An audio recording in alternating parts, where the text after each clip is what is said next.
Alors, dans le Pérek Yutret,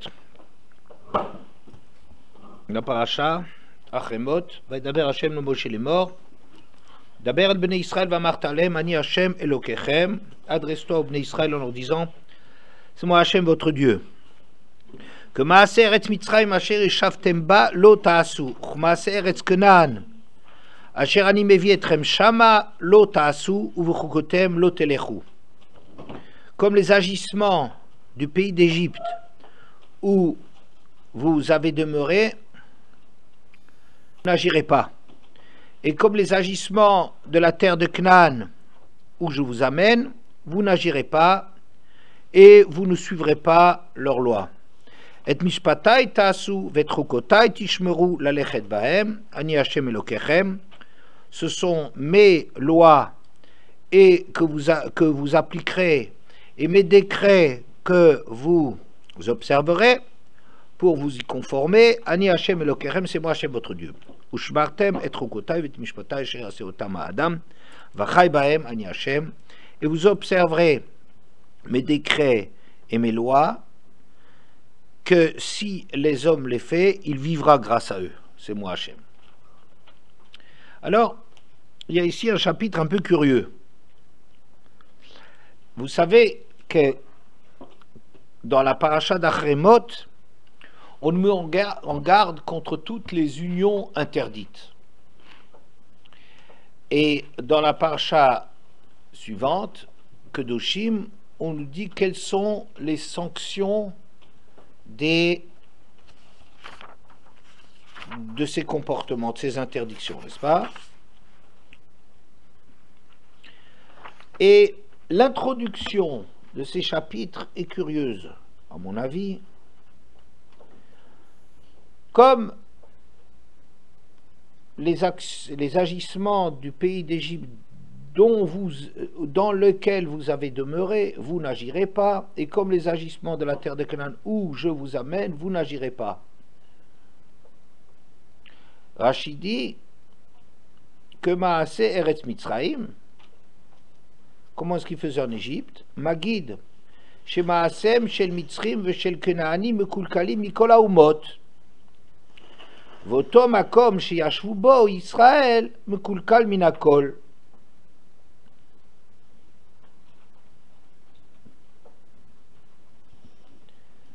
Ça nous raconte, ça nous dit que les actions des Égyptiens et des Canaanim sont pires que n'importe quel peuple, et l'endroit où Israël était installé était pire que tout. Pourquoi? Parce que c'est marqué, on les met en garde, donc on les met en garde contre les choses graves. Donc apparemment contre les pays qui sont les pires. Les pires des actions, on les rencontrait en Égypte, mais là-dessus on rajoute Asher Yeshavtem ba. On sait bien qu'on sort d'Égypte, n'est-ce pas? Alors c'est pour cela que Rashi rajoute, et l'endroit en Égypte où les Bnei Israël demeuraient était encore pire que tout le reste. Pas simplement comme les agissements de l'Égypte vous ne ferez pas, mais comme les agissements du pays d'Égypte où vous êtes demeurés, etc. De même pour Canaan. Et comme les actions de la terre de Canaan où je vous amène, vous n'agirez pas. Donc, ça nous apprend que l'autre exemple des mauvais agissements, ce serait celle de Canaan.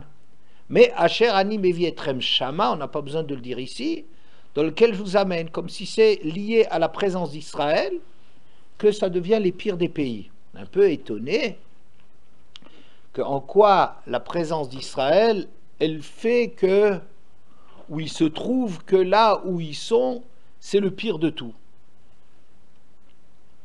On a l'habitude de dire en français que l'histoire ne resserre jamais deux fois les mêmes plats. Est-ce que vous avez déjà entendu cette expression? Qu'est-ce que ça veut dire? L'histoire ne repasse jamais le même plat. Ça veut dire quoi? Pardon? Voilà, très bien. Ça veut dire que ça ne se répète pas. Mais ici, on a l'impression qu'il y a une répétition. Il y avait en Égypte, maintenant Canaan. Et puis c'est un peu curieux, on ne fait pas de classement là-dedans. C'est pas Yael? Oui. On ne fait pas de classement ici. On est en train de dire, là, ça nous apprend que l'Égypte et Canaan, c'était les pires. Quoi, c'est les deux premiers, deux ex-aequo, les deux plus mauvais élèves du fond de la classe. C'est quoi?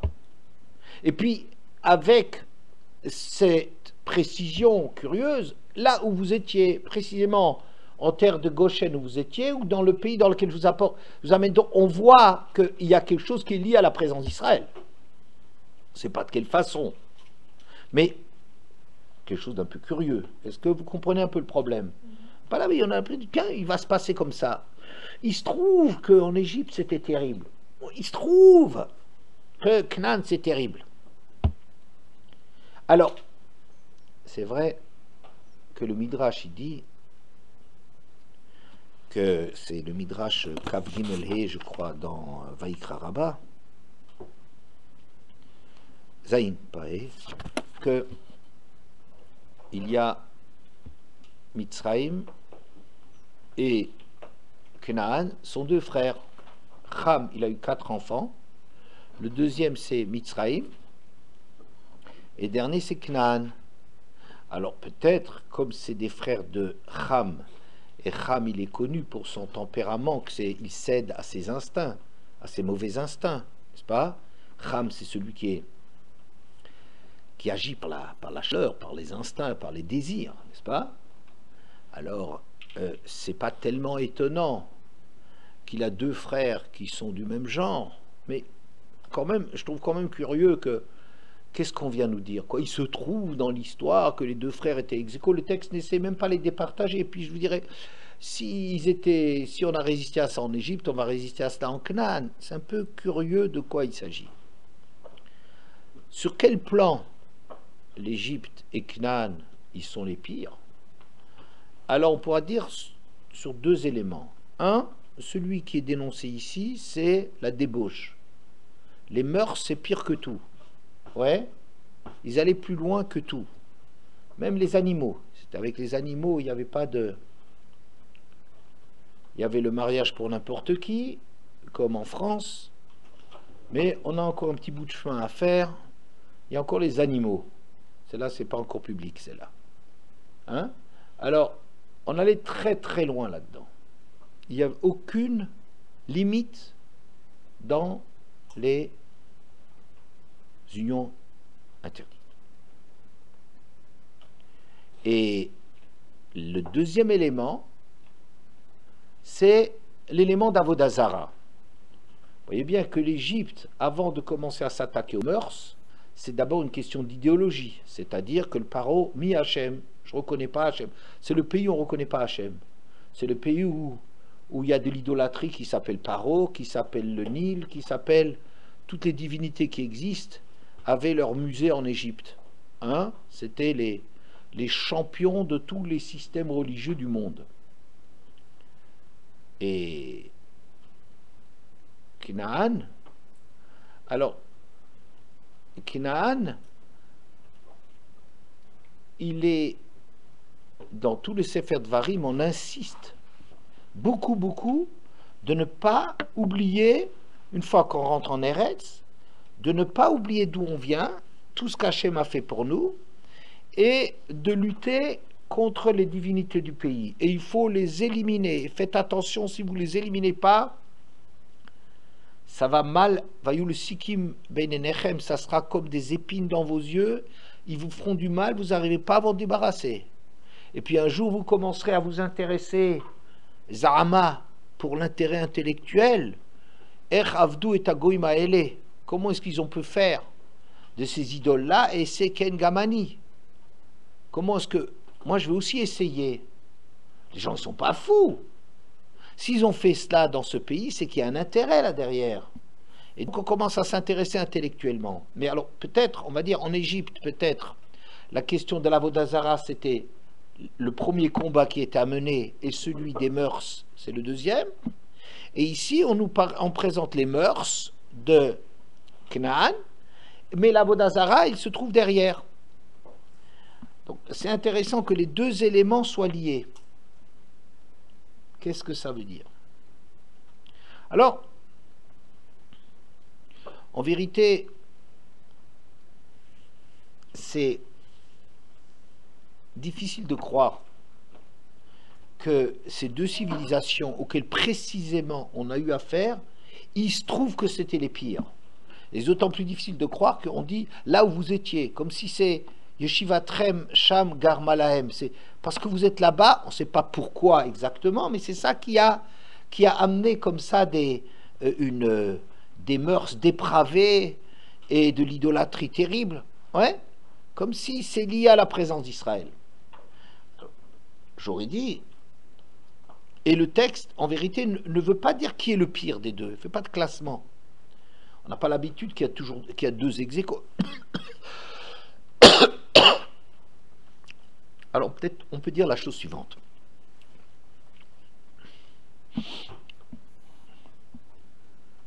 Il y a un problème qui vient d'Israël, qui vient de l'homme. Le problème de l'homme, c'est d'être confronté à ses désirs, à des mœurs, n'est-ce pas, à des désirs, des envies, des pulsions, des instincts, des bas instincts. Il y a quelque chose comme ça chez l'homme, n'est-ce pas? Et apparemment, c'est en relation avec Avodah Zarah, on ne sait pas pourquoi. Parce qu'on pourrait très bien dire, peut-être, Avodah Zarah pourrait fonctionner sans eux.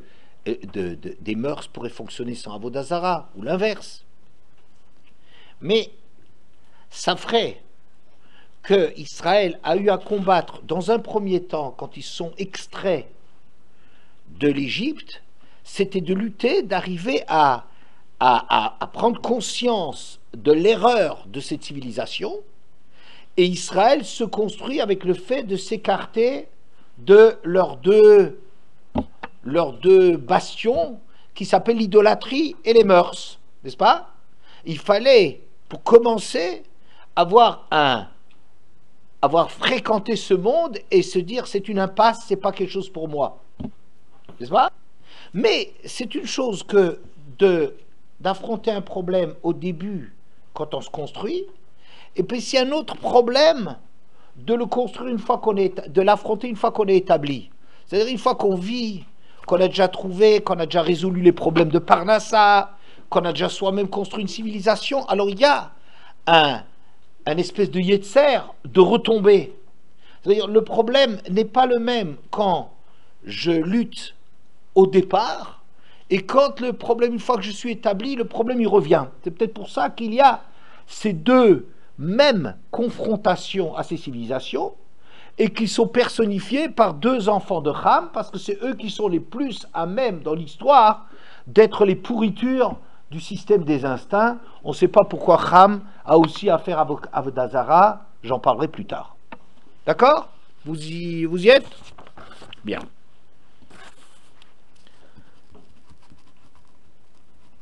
Alors, je laisse ce problème pour le moment de côté. Et je vais vous faire part d'un problème qui s'est posé à nous quand on a étudié la Gemara. On est en train de l'étudier au Serge sur l'idolâtrie. Et la Gemara dit la chose suivante. C'est une Gemara dans Avodah Zarah, même à l'œuf Amoud Bet.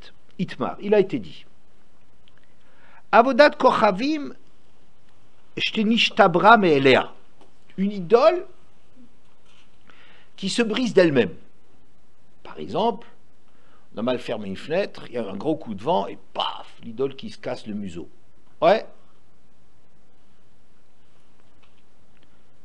Rabbi Yochanan Amar Asura.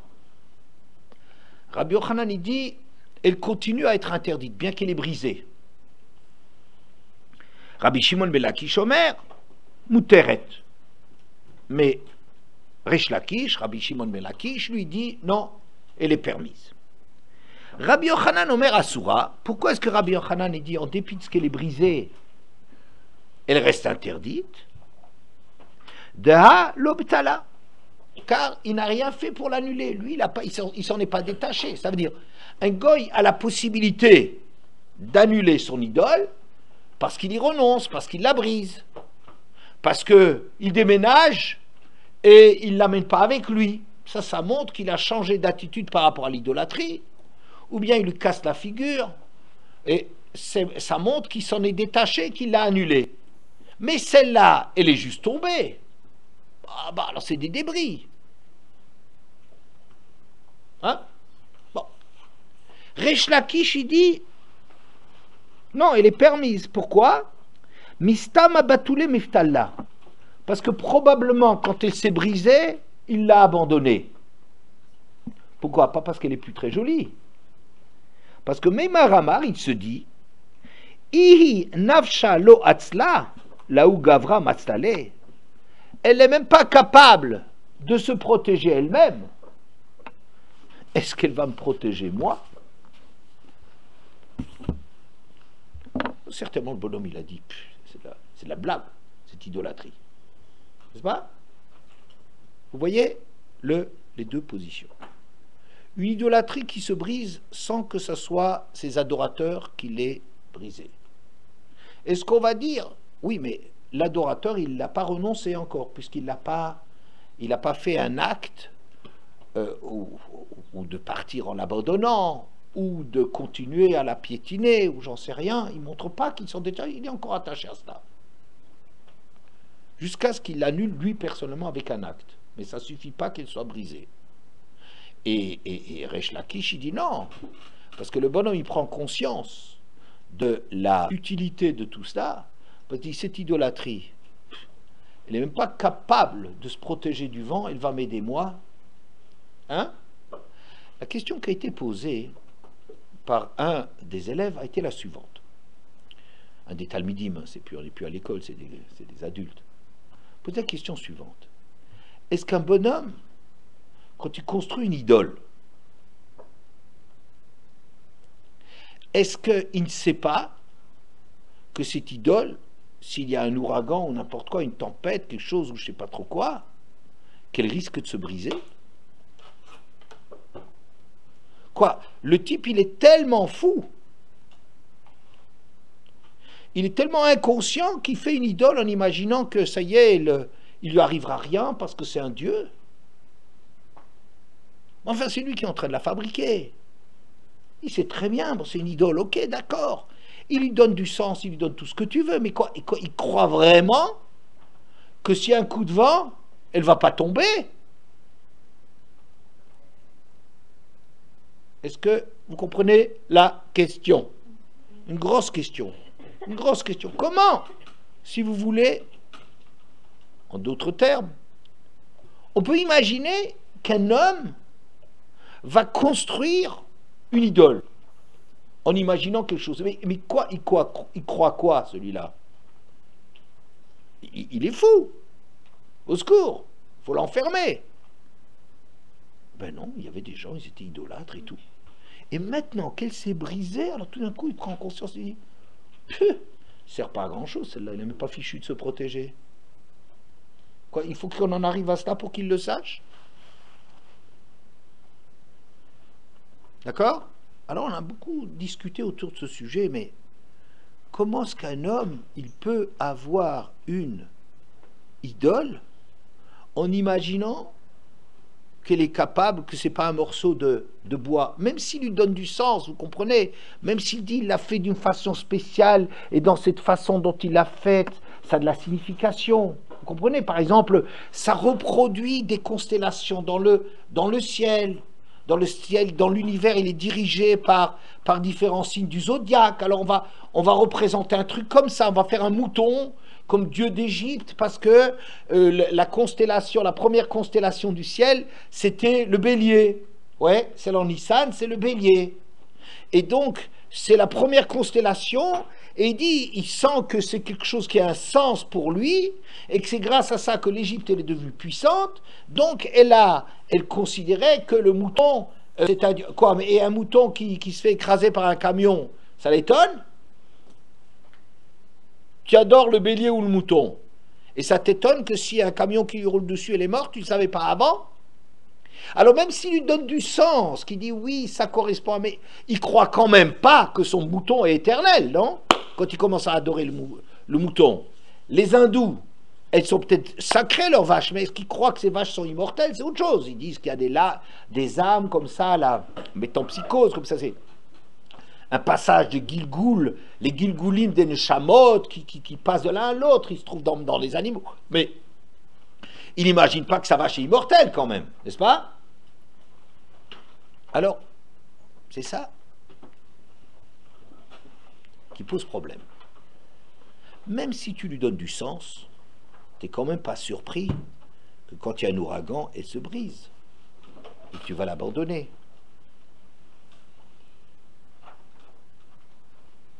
Alors on a réfléchi et il y a quelqu'un qui a dit que l'idolâtrie, ça avait comme but d'aider l'homme dans ses peurs. Remarque très intelligente. L'homme a des peurs et il veut se protéger.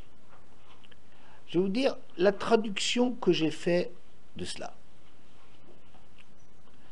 Si vous regardez l'histoire du monde, il y a dans les différentes civilisations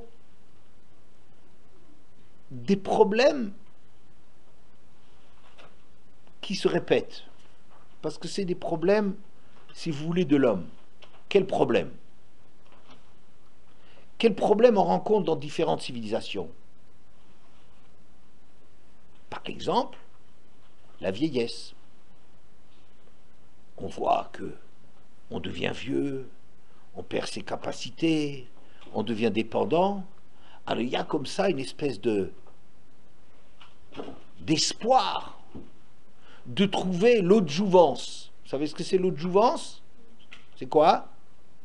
C'est pas celle que tu es en train de boire. C'est quoi l'eau de jouvence? De l'eau qui nous rajeunit. C'est une eau un peu magique qui a un pouvoir incroyable de rendre jeunes les gens. Mais ça se retrouve de différentes façons. N'est-ce pas? C'est de lutter contre quelque chose qui est insupportable et qu'on a l'illusion d'arriver à vaincre un vrai problème qui est la vieillesse ou la maladie. Le pire, c'est la mort. Ça veut dire un être humain, c'est pas quelque chose qui est typique au goïm. C'est une question qui nous arrive à nous aussi.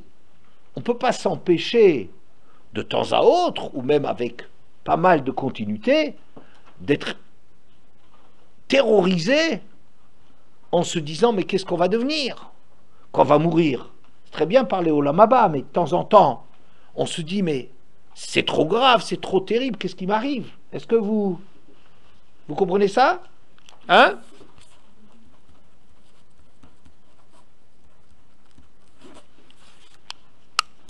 Voilà. Et c'est quelque chose qu'on essaye de trouver l'immortalité. Et dans l'histoire de l'humanité, on essayait de trouver, vous voyez maintenant par exemple, dans la société actuelle, on essaie de prolonger les limites de l'âge. On a tellement peur de la mort qu'on essaie de reculer cela.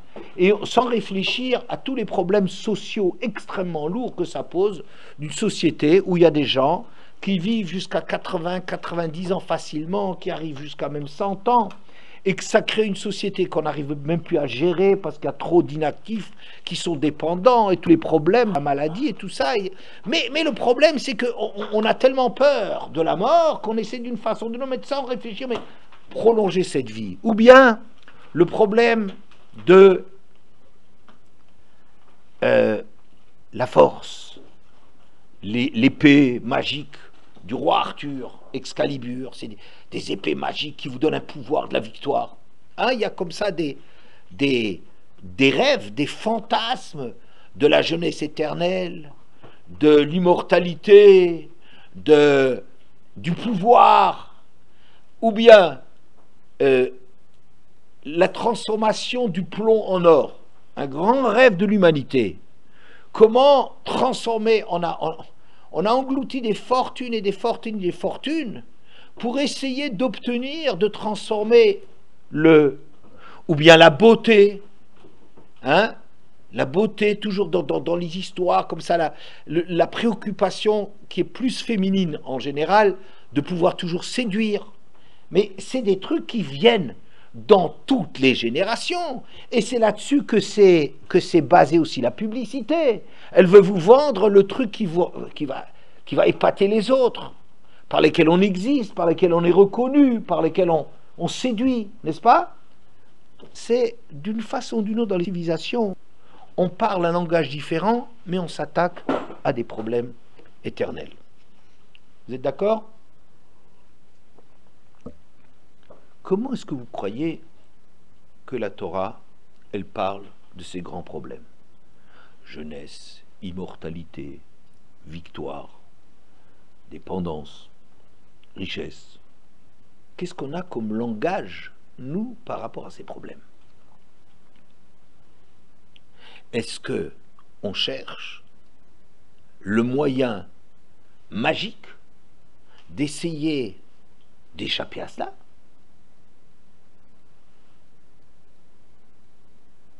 Non. On dit qu'Hachem, il va nous aider. Ok, mais par rapport à ces problèmes, il n'y a pas de truc. On ne peut pas truquer avec ça. C'est-à-dire quoi?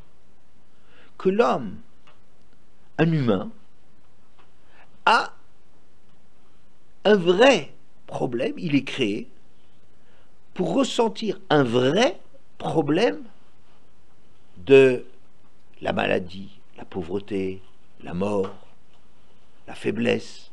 C'est des vrais problèmes de l'être humain. Qu'est-ce que la Torah va nous demander? Elle va nous demander de mûrir avec ces problèmes-là, d'apprendre, de nous confronter à nous-mêmes, d'établir un dialogue avec Hachem, etc. Elle nous demande d'affronter ces problèmes et pas de nier ces problèmes. Il n'y a pas un truc pour la puissance, d'avoir une épée magique ou un élixir d'Obélix. Non, lui, il est tombé dedans. Oui, mais un élixir magique. Oui, toujours une espèce de folie, un truc magique qui, magiquement, nous donne la victoire. Ça n'existe pas, des choses comme ça. C'est pas le problème de la Torah de trouver des choses pareilles. Pourquoi? Parce que c'est un problème qui existe à l'intérieur de l'homme, que l'homme, il doit apprendre à assumer qu'est-ce que c'est un homme. Il faut que tu saches qu'il ne faut pas tricher, et que tu prends de l'âge, et que tu vas devenir dépendant, et que tu vas mourir, et que, etc., etc. C'est des problèmes avec lesquels on doit affronter ça, et on a tous de vrais problèmes avec cela. Il n'y a pas de moyen contre cela. C'est-à-dire de nous confronter à nous-mêmes en affrontant la réalité de l'homme.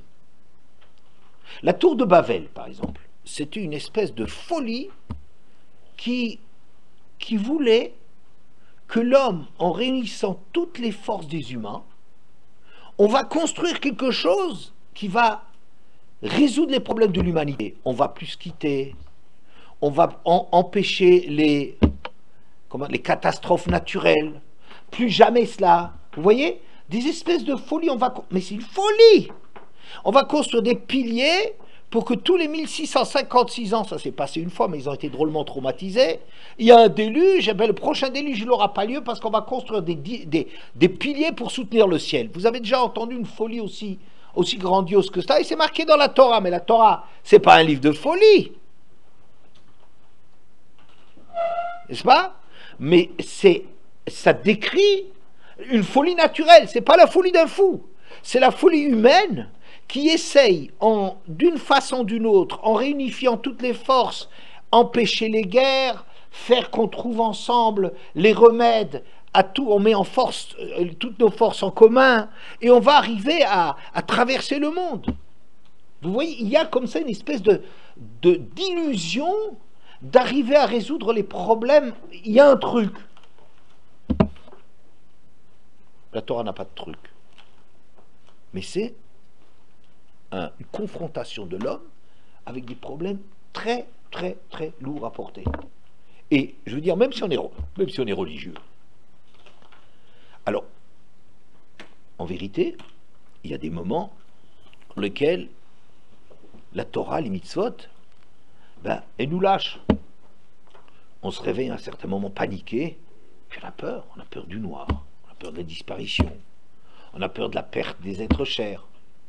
On est angoissé par notre propre disparition. Ah, mais on croit dans l'Olam Haba. Oui, ça sert dans le quotidien, ça sert au Olam Haba, c'est sûr. Mais il y a des moments dans lesquels on est vraiment terrorisé par cela. Et ça arrive à tout le monde. N'est-ce pas? Ça arrive à tout le monde. Amar Rabbi Shimon Bar Yochai, Afilu tzadik gamour kol chayav, umarad ba'acharona, ein mazkirin lo shum zchut. Un texte dans la Gemara, qui douchine même à bout de bête, qui dit la chose suivante. Rabbi Shimon Bar Yochai dit, même quelqu'un qui serait un tzadik gamour, toute sa vie, et qui à la fin, il regrette, il dit j'ai gâché ma vie, j'ai perdu, j'aurais dû faire autre chose. Même un tzadik gamour, il perd tous ses mérites. Ça veut dire quoi? Ça veut dire qu'un homme, ce qu'il a fait, mais ça tzadik gamour, c'est quelqu'un qui a vraiment travaillé, qui a étudié, qui a fait des efforts, qui se levait, et vraiment, un tzadik gamour. Mais dans un moment de lucidité, un moment où il a été confronté à lui-même, au moment de mourir, juste avant, il dit j'ai pas profité de la vie. Ah, ça peut arriver, non? Ça peut arriver. Le bonhomme, il a fait des efforts énormes. Et puis un jour, il angoisse. Hein? Par exemple, je sais pas, ça existe. Le démon de midi. Le démon de midi, dans la littérature, c'est quoi? C'est un homme qui aurait été, ou peut-être une femme, qui aurait été bien tranquille dans ce problème de couple.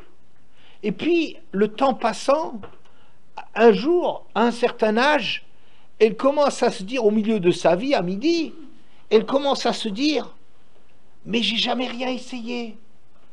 Hein? C'est comme si on allait se dire, faut quand même une fois que je goûte à la drogue. Parce que on ne peut pas passer à côté de ça. Une espèce de Yetzerara, vous sentez le Yetzerara d'une vie dans laquelle vous dites, ça ne me concerne pas la drogue, ça ne me concerne pas l'infidélité conjugale, je suis quelqu'un de tranquille, de gentil, de bien. Et puis tout d'un coup, on est paniqué, on se dit, mais peut-être que je suis passé peut-être à côté. Et il y a un moment où il y a des choses qui se déchirent, c'est plus le train-train, normalement, on réfléchit pas trop, mais il y a des moments, à un certain moment, on dit, mais je sais pas, dans un couple, il peut y avoir des problèmes. Et après 15 ou 20 ans de mariage, il peut encore y avoir des problèmes, et ça peut surgir, et tout ça, et tout qu'on se dit, c'est peut-être idiot, finalement, j'ai fait un mauvais choix. Ou bien j'aurais dû essayer telle drogue, ou telle chose, ou telle... Et il y a comme ça un voile qui se déchire, et une mazkirin lo shumsrut, quelqu'un qui arrive à la fin de sa vie, et qui se dit, j'ai gâché ma vie, j'aurais dû essayer autre chose, dommage pour le temps perdu. En dépit du fait que pendant 70 ans, il a fait des efforts et tout, ça ne lui est pas crédité. Quelle injustice. Pourquoi?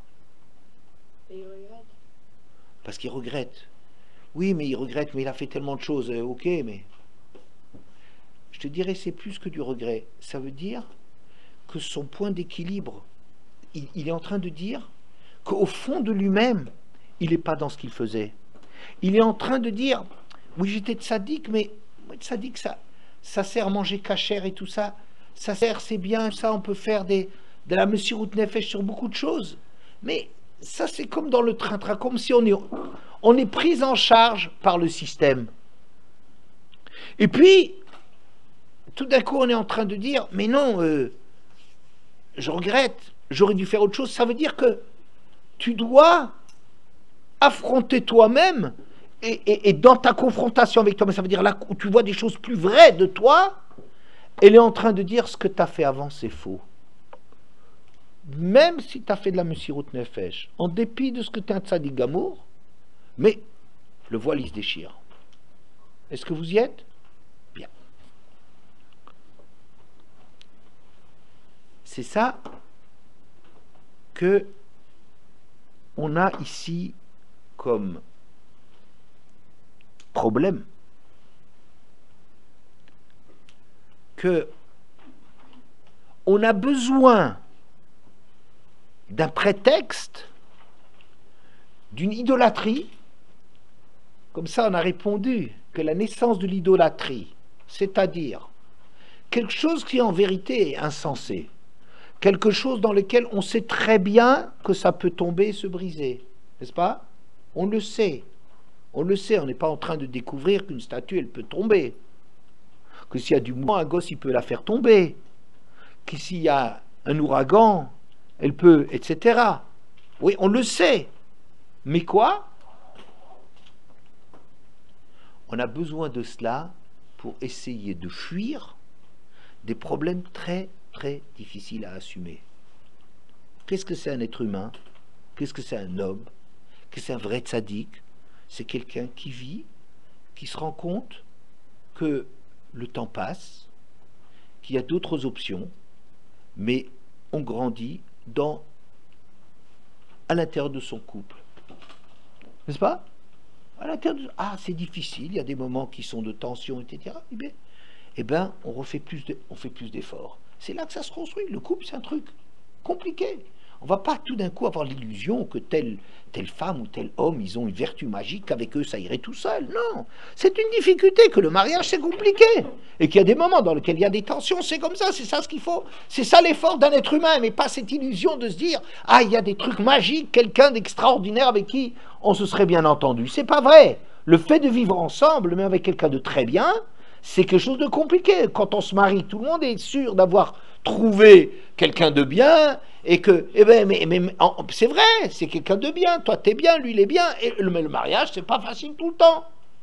Il y a des désaccords, il y a des tensions, on se fâche, on peut crier dessus. C'est vrai, mais c'est ça qu'il s'agit de, c'est ça qu'il s'agit de construire. Il n'y a pas de truc magique dire avec quelqu'un d'autre que j'ai aperçu ou que j'imagine, ça irait bien. C'est pas vrai. Le mariage est compliqué.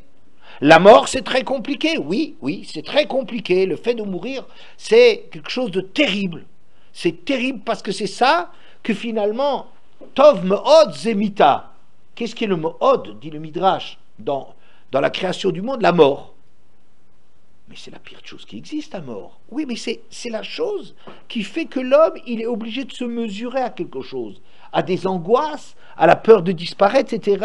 Donc ça veut dire que ce qu'il va faire dans sa vie, c'est une maturité qu'il va acquérir au service, pas au service, à la confrontation de ces choses-là. Et la magie, vous voulez, Avodazara, même si au fond, si on analysait, on se dirait c'est fou, ça n'a pas de sens. Oui? Même si on va dire, écoute, tu crois que la drogue, tu crois que c'est quelque chose, c'est une solution. Mais tu vois très bien les gens qui sont accros à la drogue, ils sont en train de fondre, de perdre leur santé, de perdre leur neshama, de tout perdre là-dedans. Mais il faudrait une expérience. Il faut avoir vu ce truc. Vous voyez bien, c'est du Yetzer Hara. Le Yetzer Hara, c'est pas parce qu'il est vrai qu'il est fort. C'est parce qu'il est fort de nos propres peurs.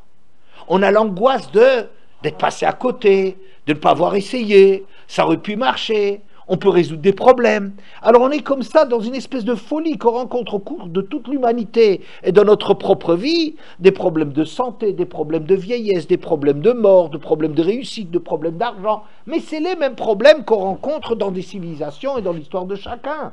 Et c'est à cela qu'il faut s'affronter. Et Avodazara, c'est pas que c'est vrai. C'est pas la vérité, c'est pas parce que c'est vrai que ça marche. Mais c'est parce qu'il y a ici un désir de fuir de quelque chose qu'on n'arrive pas à supporter. On aimerait que ça existe, la jeunesse éternelle. On a tellement peur parfois de vieillir et de ne plus plaire, par exemple. On a tellement peur de cela que on va se créer, mais on sait bien qu'il va se briser. Maintenant, la question qui est posée est la suivante. Et le jour où ça se brise? De fait, est-ce qu'on reste tellement accro à cela qu'on va maintenir qu'il reste de la Gdusha, si l'on peut dire, dans les reliques, ça veut dire dans ce qui reste de cette idée, n'est-ce pas? est-ce qu'on est tellement accroché à cela? Ou bien non? Ou bien c'est une occasion de se dire, mais c'est de la blague. Mais est-ce qu'on va vraiment accepter l'écroulement de quelque chose qui nous permettait d'imaginer, d'éviter un problème? Et alors attention, ce que je suis en train de dire, c'est très grave. C'est que la Torah aussi peut jouer le rôle d'opium des peuples, comme il disait Karl Marx. C'est-à-dire, ça entretient aussi l'illusion. C'est-à-dire, la Torah, elle fait aussi un truc que si vous êtes gentil, je vous donnerai la pluie en son temps, vous aurez la réussite, vous aurez les récoltes, vous aurez les enfants, vous aurez le bonheur, etc., etc., etc. Mais la Torah aussi, ça peut être quelque chose qu'un tzadik gamour, kol chayav, il peut être dans le même système d'avodah zara, c'est-à-dire quelque chose qui lui permet de rêver pour éviter un truc qui lui est insupportable, oui, pour ne pas affronter les craintes qu'il a. Eh ben, la Torah peut être quelque chose qui lui fait... On n'a pas de problème, oui, c'est Hachem. Ben, la tfila, c'est Hachem. La jeunesse, oui, Hachem. Olam Haba, oui, c'est pas grave la mort. Oui, c'est un discours. Mais est-ce que c'est juste un discours? Alors vous voyez qu'un tzaddik, même un tzaddik gamour, il peut être dans un truc qu'à un certain moment, ça se déchire et c'est pas ça la vérité. C'est pas ça la réalité qu'il vit. Alors toute sa vie, il était dans une illusion, il avait son espèce d'idolâtrie ou son moyen d'échapper au vrai problème, mais qu'il y a un problème de lui. Vous voyez? Et que tout peut s'écrouler. Il y a un midrash qui dit la chose suivante.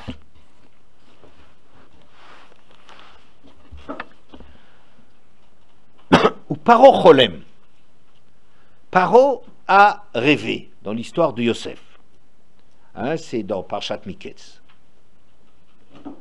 Amar Rabbi Yochanan, Harshaim mitkaimim al Elohehem, ou Paro Cholem, v'hu omed alay or.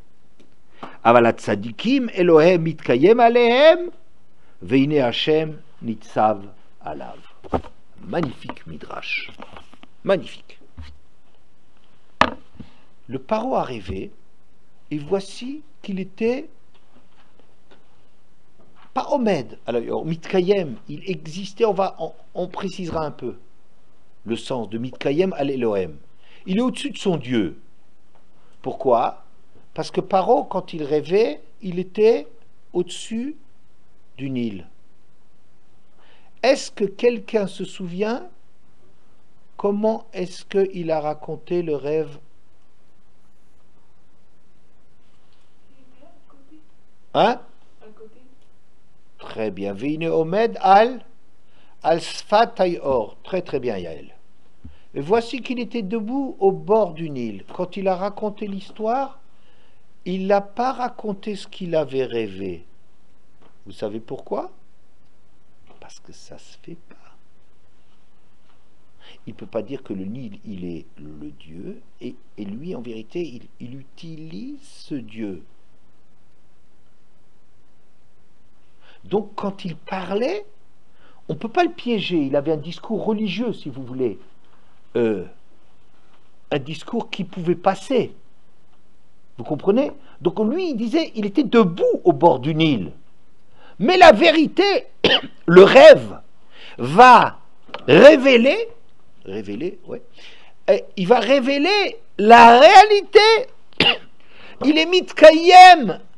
C'est pas le Nil qui est son Dieu. Ça, c'est le discours politique. Ça, c'est le discours bienséant. C'est les choses qui passent, les choses dont on parle dans la société.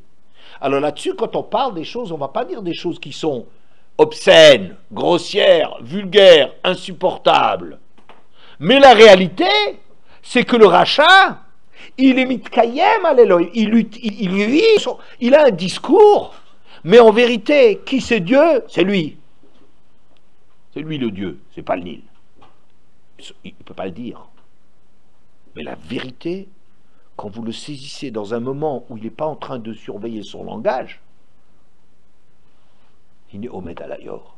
Alors que les tzadikim, Elohehem mitkayem alehem, c'est leurs dieux qui sont au-dessus d'eux. Comment ça? C'est que Yaakov, quand il a rêvé de l'échelle, Veine Hashem nitzav alav, Hachem était au-dessus de lui. C'est aussi un rêve. Ça ne nous intéresse pas comment un tzaddik gamour, il parle des choses. Parce que parler, peut-être lui, il parle d'une façon religieuse, n'est-ce pas?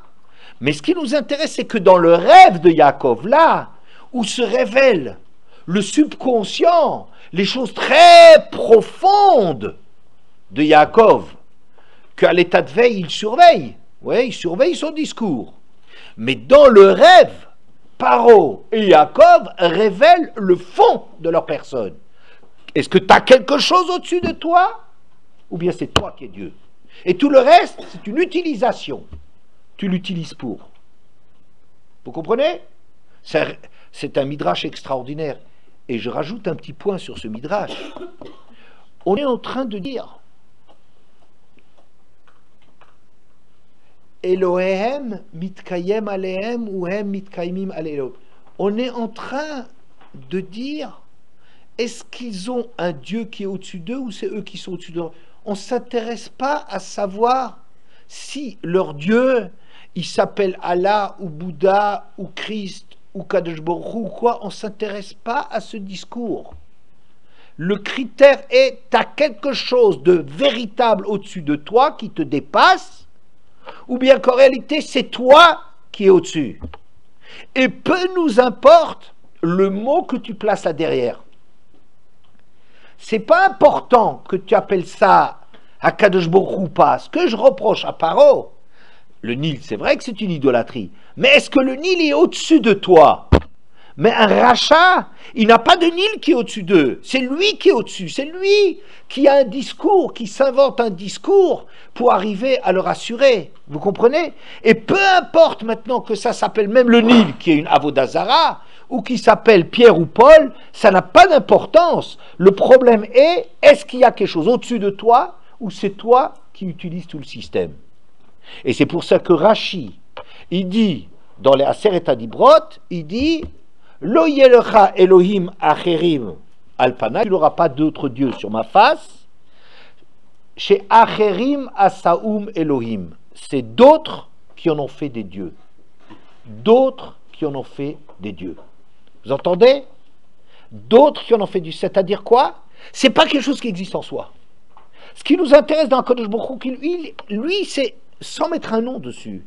C'est une chose qui est vraie, la chose qui est en soi. Akadosh Baruch Hu, lui il est Kadosh, tout le reste, c'est pas Kadosh en soi. Mais c'est ça le problème de l'homme. Est-ce que, oui ou non, il est prêt à affronter les choses, il ne triche pas avec lui-même. Et Avodazara, bien que ce soit de la triche, mais les hommes ils le veulent.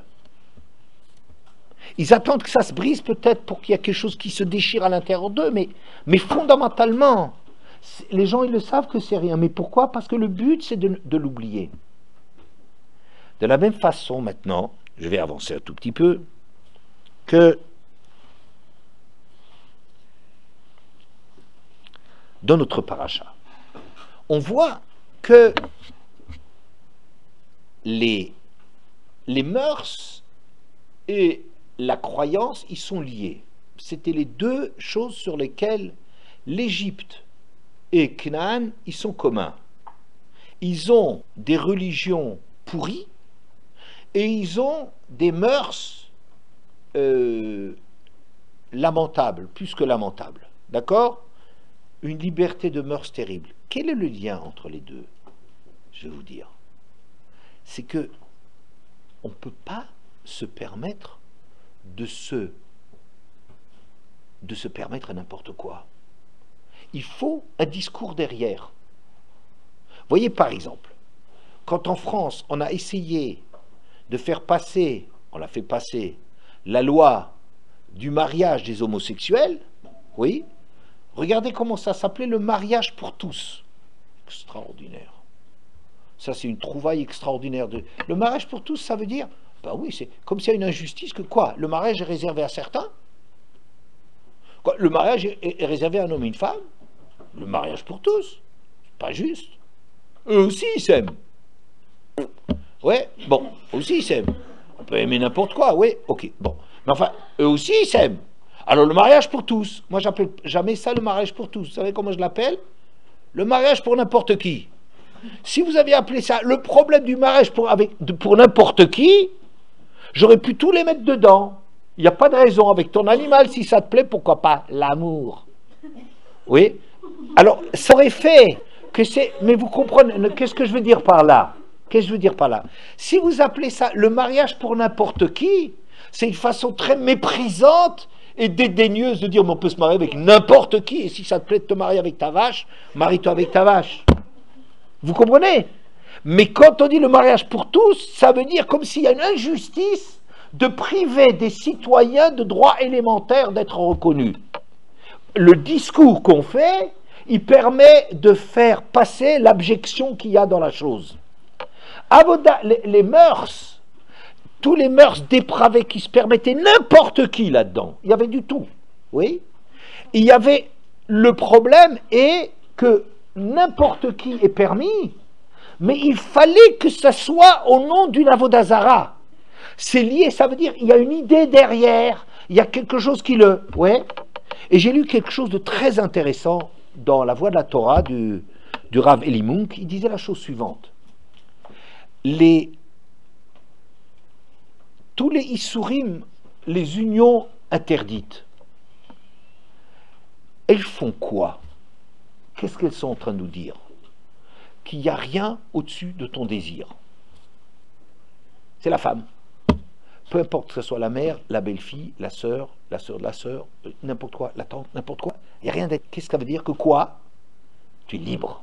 Ça te rend libre de faire ce que tu veux. Mais ton désir, tu ne peux pas le dire comme ça. Tu ne peux pas dire que tu exprimer des désirs, parce que c'est tellement grossier, vulgaire et tout, qu'il faut une religion qui t'en parle. Or, j'ai remarqué que les noms qu'on emploie pour dans les interdictions, ils sont intéressants. Par exemple, ach, achot, le mot une sœur ou un frère, qu'est-ce qui veut dire le mot ach? Me aché, ça veut dire coudre, unifier. Avraham Avinu, chez Icha et Haolam. Avant Avraham Avinu, le monde était coupé d'Hachem, et Avraham Avinu, il a recousu. Me'aché, il a recousu le monde. Qu'est-ce que c'est un frère ou une sœur? C'est quelqu'un qui est cousu à moi, ça veut dire qu'il fait un avec moi, qui est proche de moi. D'accord? Ou bien, Gis. Qu'est-ce que c'est Gis? Un beau-frère. Un beau-frère, Gis, ça veut dire côté. Ça veut dire que quelqu'un qui est parallèle à ma vie. On peut partager et échanger de la conversation, de la réflexion avec quelqu'un qui vit la chose parallèlement à moi.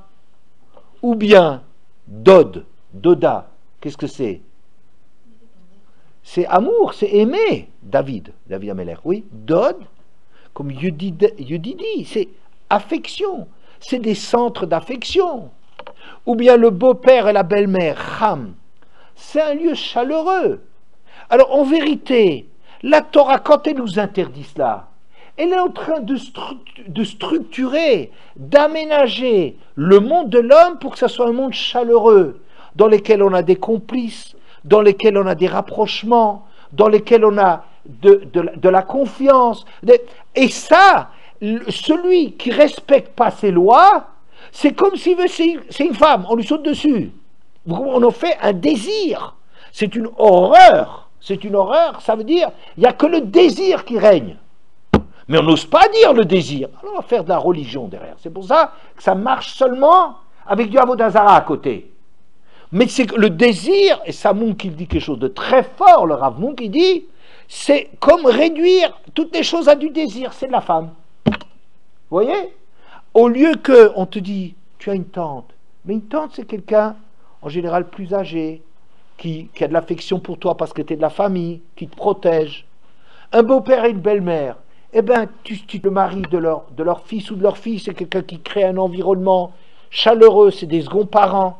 Oui? Vous voyez, c'est un frère et une sœur, on est liés à eux, les beaux-frères, les beaux-frères, les belles-sœurs, c'est des mondes parallèles on peut partager quelque chose. Et tout ça, c'est s'est supprimé devant le rêve, devant le désir, devant le désir. La Gemara dans Sanhedrin dit une chose terrible. La Gemara dans Sanhedrin, Samer Gimel Amudbet, dit comme ça. Amar Rav Yehuda Amar Rav. Rav Yehuda dit au nom de Rav. Yodim Hayu Yisrael chez Avodah Zara Ein Ba Mamash. Les Juifs, ils savaient très bien que de l'idolâtrie, c'est bidon.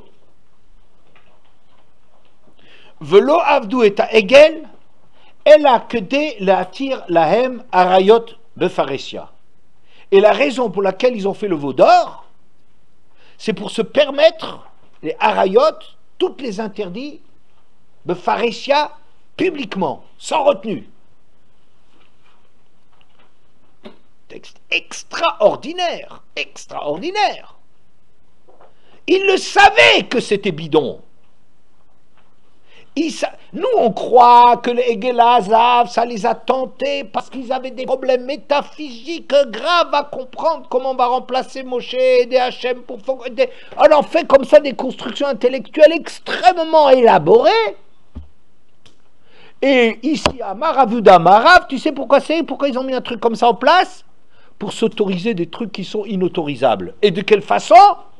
Parce qu'ils voulaient autoriser Arayot Befaresia. Befaresia, ça veut dire sans aucune retenue. Par exemple, c'est pas la même chose si un juif, il respecte pas Shabbat, et le fait qu'il le fasse devant tout le monde. Parce que s'il le fait devant tout le monde, ça veut dire j'en ai rien à fiche. Il n'y a plus rien qui me retient. Publiquement, j'affiche cette chose. Eux, ils ne se contentaient pas de vouloir qu'il n'y a pas de limite d'union limitée, qu'on leur limite leur liberté. Mais ils voulaient que ça soit de pharésia, ça veut dire ils voulaient que idéologiquement, il n'y a pas d'interdiction. Baruch Hashem, tout est permis. C'est ça ce qu'ils voulaient obtenir. Une autorisation de quelque chose qui soit public, comme par exemple les processions, là, les gays là, de Tel Aviv, là, ils ont besoin de le faire à Yerushalayim. Ils ont besoin que ça soit de pharésia. Comme si ça ne leur suffit pas de faire tous leurs trucs, de leur faire en privé. Qu'est-ce que tu veux? On t'empêche déjà de le faire. Fiche la paix au monde. Il faut qu'ils affichent ça. Et en réalité, on sait que Avodah Zara, c'est pas vrai. Les Bnei Israël, ils le savaient. Ils avaient vu Hachem. Ils ont vu tous les miracles. Mais pourquoi ils ont fait de la Avodah Zara? Vous voyez, la Avodah Zara, à quoi ça sert? Ça sert à mettre en place un système qui va déclarer que le porc, il est cachère. Mais on ne peut pas dire ça comme ça. Alors il faut qu'on trouve des prétextes. Donc le mariage qu'il y a entre l'Avodah Zara et les mœurs, que l'on trouve aussi bien à la naissance du peuple juif, c'est-à-dire quand ils se sont forgés à la sortie d'Égypte, qu'une fois qu'ils sont installés en Eretz, et c'est pour ça que c'est les mêmes choses, parce que c'est le même problème. C'est pas un accident que l'histoire, elle repasse les mêmes choses. Pas du tout. C'est que l'homme, il a les mêmes problèmes, il a ce problème que l'homme autour de lui-même, il veut éviter les interdictions et faire ce qu'il veut, et pour ça il a besoin de créer quelque chose dont il sait que c'est faux, mais c'est pas ça qui l'intéresse. Avodah Zara n'est pas choisi parce que c'est la vérité, mais parce que c'est quelque chose d'utile. Donc, ce que je voulais dire, c'est qu'en vérité, où Avodah Zara, ça sert l'homme en essayant de lui faire éviter d'être confronté à des problèmes qui sont très durs, devant lesquels il faut grandir, qu'il faut assumer, et c'est ce qui fait grandir l'homme, oui, ou bien il est là pour autoriser, et dans notre paracha on parle de celle-là, pour autoriser les pires des choses, qu'on a envie de faire ce qu'on veut. L'homme, il veut fondamentalement faire ce qu'il veut, sans aucune retenue, et befaresia, sans qu'il y ait même de mauvaise conscience là-dessus, tellement que c'est affiché, et c'est à cela que ça servait. C'est pour cela que c'est vrai qu'on a choisi des frères comme Canaan et Mitzraïm, parce qu'ils avaient les mêmes prédispositions, mais ce problème que c'était particulièrement fort, parce que c'est un problème qui est très très fort à l'intérieur d'Israël. C'est un problème très vrai qui nous intéresse dans notre histoire, de comment est-ce qu'on affronte des problèmes absolument terribles. Alors, vous retenez, cette Gemara, elle est extraordinaire. Yodim Hayu Israël she'ein mamash b'avodah zara. Ils le savaient. Alors comment ils ont pu faire le veau d'or? Ça veut dire, c'est un bidon, c'est un truc bidon. C'est une création. Il savait que l'idole elle peut se briser. Mais il veut faire abstraction. Il veut surtout pas le savoir. Lui, il a besoin de... Elle lui sert à quelque chose. Elle lui sert à éviter des problèmes. Elle lui sert à permettre tout ce qu'il a envie. Voilà. Ça va être